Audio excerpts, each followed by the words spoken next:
Assalamu alaikum wa rahmatullahi wa barakatuh. Dans cette petite vidéo, j'aimerais vous montrer mon application Kalime.chat qui est très utile pour les personnes qui ont appris la langue arabe ou qui sont en cours d'apprentissage de l'arabe et qui aimeraient enrichir leur vocabulaire ainsi que leur expression orale. Donc plutôt que de parler de l'application, je vais vous montrer un petit peu comment je l'utilise. Je vais commencer par une pratique de vocabulaire. Donc j'ai plusieurs mots de vocabulaire que j'ai enregistrés ici au cours de mes chats avec l'application. Et il y a une fonctionnalité qui s'appelle pratiquer mon vocabulaire qui me permet justement d'assimiler ce vocabulaire que j'aimerais apprendre. Donc lorsqu'on commence une session de pratique de vocabulaire, la première chose que l'application doit faire, c'est sélectionner quel mot parmi notre liste de vocabulaire on va pratiquer durant cette session. Elle ne choisit pas un mot au hasard, mais elle le choisit en fonction de l'algorithme de répétition espacée, pour ceux qui connaissent. En gros, c'est un algorithme qui sélectionne le meilleur mot à réviser à un moment donné, en fonction de la durée qui s'est écoulée depuis la dernière fois qu'on a vu ce mot. Donc voyons voir quel mot elle sélectionne pour moi cette fois-ci. On pratique al-mun'isha.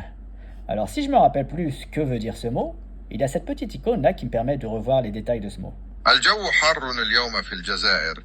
ماذا تفعل لتشعر بتحسن عندما يكون الطقس هكذا؟ Alors première chose à noter, c'est que l'application sait que je suis en Algérie.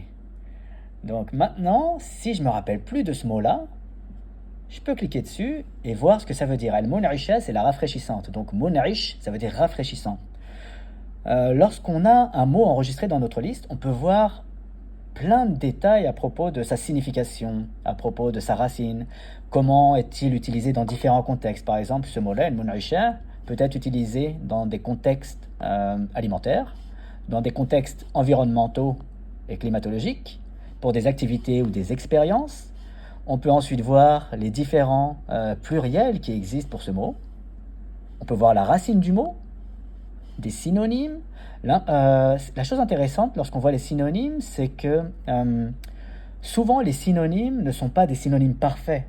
Ils ont des petites nuances qui diffèrent du mot qu'on étudie. Donc ici, par exemple, si on regarde ce mot-là, munashit, stimulant, il est plus axé sur l'effet énergisant que sur la sensation de fraîcheur. Donc c'est un petit peu différent de mun'ish, mais le sens est proche, souvent utilisé pour des substances qui redonnent de l'énergie. Ou alors le mot mujaddid, régénérant, qui est un petit peu comme réfléchissant, mais il met l'accent sur la restauration ou le renouvellement plutôt que sur la fraîcheur immédiate, etc. Donc c'est important de voir ces petites nuances, ça permet de savoir quel mot utiliser dans des contextes variés. On peut aussi voir les antonymes, ainsi que les formes dérivées de ce mot-ci, de ce mot-là. Donc maintenant, si je veux donner suite à ma pratique, donc quelle était la question? الجو حار اليوم في الجزائر. ماذا تفعل لتشعر بتحسن عندما يكون الطقس هكذا؟ عندما يكون الطقس حارا جدا أحب أن أشرب مشروبات منعشة.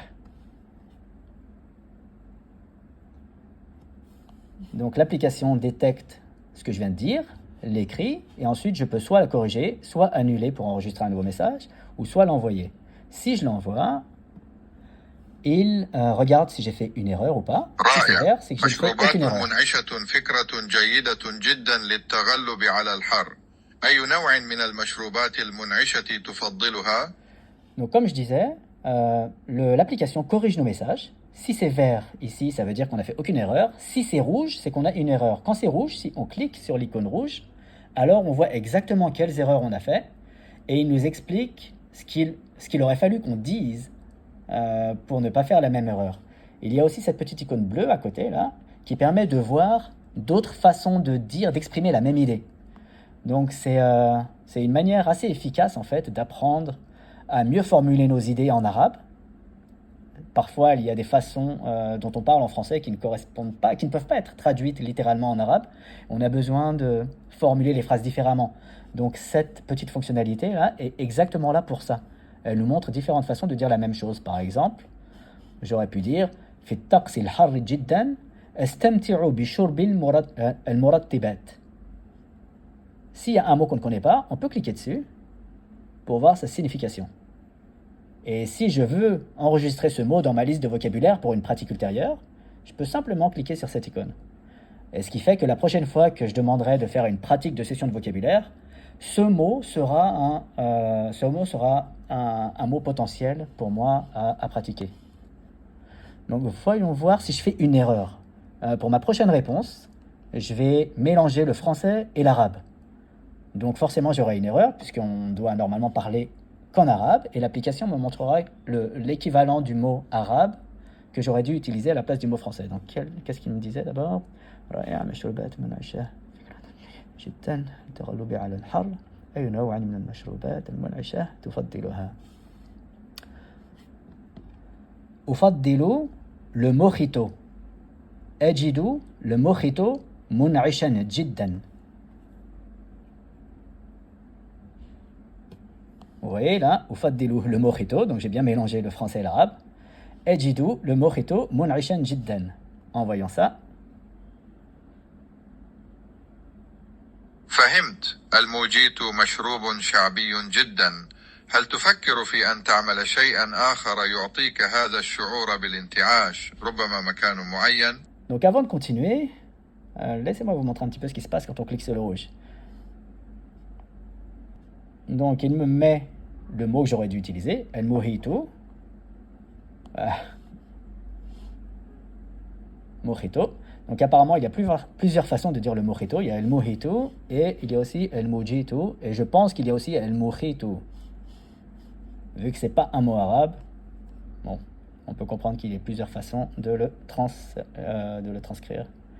Ejiduhu, au lieu de dire ejidu le mojito, plutôt que de répéter ejiduhu, pour éviter la répétition de el mojito, le deuxième usage a été remplacé par le pronom suffixe hu, pour faire référence au mojito. Donc ejiduhu mun'ishan jiddan. Donc stoppons la pratique pour l'instant. Lorsqu'on termine une pratique, l'application évalue notre utilisation du mot et nous donne un petit score. Ensuite, qu'est-ce qu'on peut faire? Si je viens ici, il y a aussi les conversations à thème. Ça, c'est un moyen qui est vraiment très très efficace pour apprendre du vocabulaire autour d'un thème spécifique. Et on peut être très très précis sur le thème. Par exemple, si je vais ici et que je cherche s'occuper de bébé, voilà. Donc si je recherche ce thème,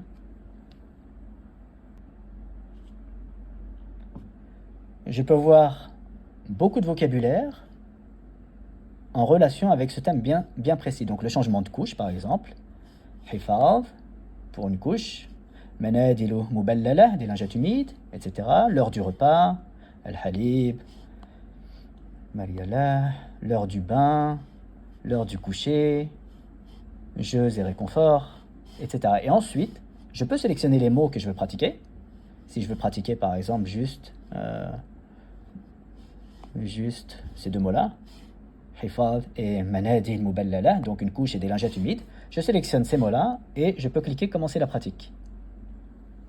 Donc là, je vois que j'ai deux mots à utiliser lors de conversation. مرحبا، تخيل أن لديك طفلا صغيرا. ما هي أحد أكثر الأشياء التي تقوم بها للعناية به يوميا؟ Donc là, durant cette pratique, l'application essaye de me faire pratiquer les deux mots que j'ai sélectionnés. On peut les revoir ici en cliquant sur cette icône. Je vais stopper cette pratique pour le moment. Une autre fonction vraiment utile est la prise de photos. Donc ça, c'est super pour avoir du vocabulaire correspondant à ce qui est dans notre usage quotidien, dans notre vie quotidienne. Je peux par exemple sortir dehors, prendre une photo du parc qui est à côté de chez moi et voir le vocabulaire comme le toboggan, les balançoires, etc. Donc des mots que je pourrais utiliser dans ma vie de tous les jours me seront donnés par cette fonctionnalité de prise de photo. Donc voilà pour un tour rapide de l'application. Si vous avez la moindre question, vous pouvez la poser dans les commentaires sous cette vidéo et j'y répondrai aussi vite que possible, incha'Allah. Assalamu alaikum wa rahmatullahi wa barakatuh.